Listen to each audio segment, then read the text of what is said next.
প্রকৃতির এক অপর রহস্যের নাম আমাদের এই বঙ্গোপসাগর।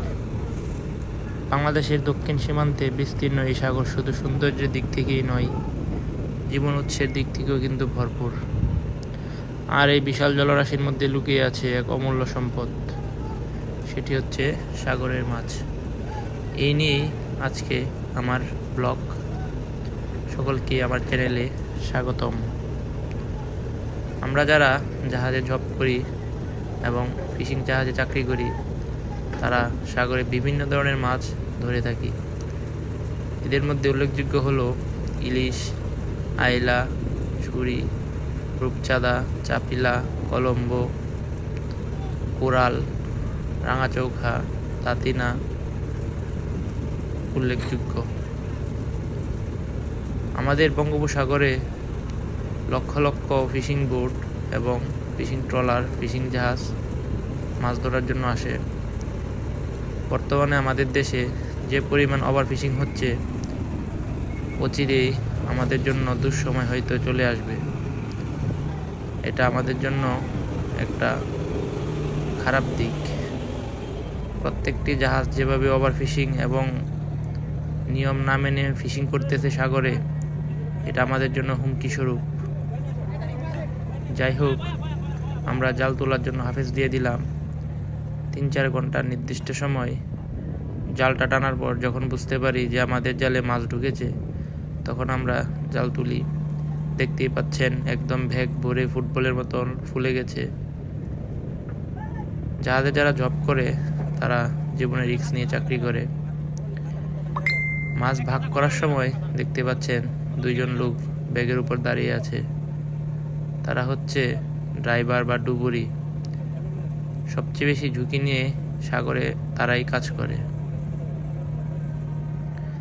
তবে যতটুকু সম্ভব আমরা সেফটি মেনটেন করার চেষ্টা করি, যাতে দুর্ঘটনা এড়াতে পারি। মাছ ভাগ করার জন্য একটা রশি ভিতর দিয়ে ঢুকিয়ে দেওয়া হয়, যেন হাইড্রোলিক হুক যখন লাগাই খুব ইজিলি মাছগুলো ডেকে তুলতে পারে। দেখতেই পাচ্ছেন 2জন লোক ব্যাগের উপর রিস্ক নিয়ে দাঁড়িয়ে আছে। তবে আমাদের সতর্ক থাকতে হবে আমাদের এই সম্পদ রক্ষা করার জন্য। সরকারি নিয়ম মেনে চলার চেষ্টা করতে হবে সকলকে। আমাদের পার্শ্ববর্তী দেশ থাইল্যান্ড, ওরা এক সময় ওভার ফিশিংয়ের কারণে বর্তমানে ওদের সাগরে মাছ নেই বললেই চলে। আমাদের যাতে এরকম না হয় সেদিকে আমাদের নজর রাখতে হবে। সকলকে উচিত সরকারি মিটার এবং সরকারি জালের যে মেশ সাইজ, এগুলো মেনে ফিশিং করা। আমাদের ব্যাগটি ডেকে উঠে গেল, দেখতেই পাচ্ছেন কি বিশাল ব্যাগ। আপনারা কি ধারণা করতে পারেন এই একটি ব্যাগে কি পরিমাণ মাছ বা কত টন মাছ থাকতে পারে? আমি বলে দিচ্ছি, এই একটি ব্যাগে প্রায় 8 থেকে 10 টনের মতো মাছ থাকতে পারে। ব্যাগের নিচে একটা রশি লাগানো থাকে, দেখতেই পাচ্ছেন। এই রশিটা খুলে দিলে ব্যাগ থেকে মাছ বেরিয়ে আসবে।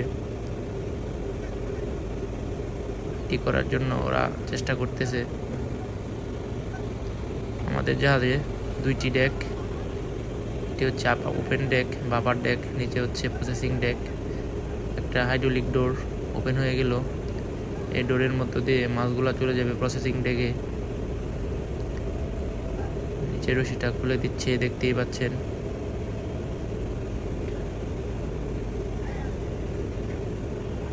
মাছগুলো বেরিয়ে আসতেছে অল্প অল্প করে।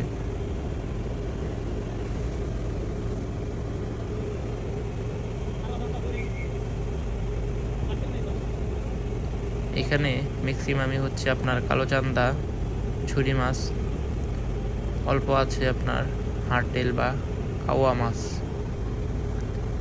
কালোচান্দাটার ডিমান্ড একটু কম, কারণ তার গায়ে একটু দুর্গন্ধ। অনেকের কাছে আবার ভালো লাগে, তবে ছুরি মাছটা বেশ স্বাদ। হারটেলটা বা কাওয়া মাছটা একটু শক্ত। আপনারা কোন কোন মাছটা ট্রাই করেছেন কমেন্ট বক্সে অবশ্যই জানাবেন।